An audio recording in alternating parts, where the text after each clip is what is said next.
நான் உன்னை காக்க வைக்கிறேன் என்று கலங்காதே.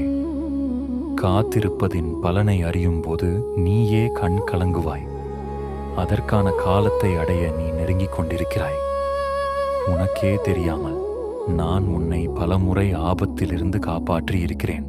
என் மீது நம்பிக்கை வை. கொஞ்சம் பொறுமையாக இரு என் தங்கமே. ஓம் சாய்ராம், ஷீரடி சாய்ராம். எங்கள் வாழ்வில் ஒளி தரும் அன்பின் சாய்ராம்.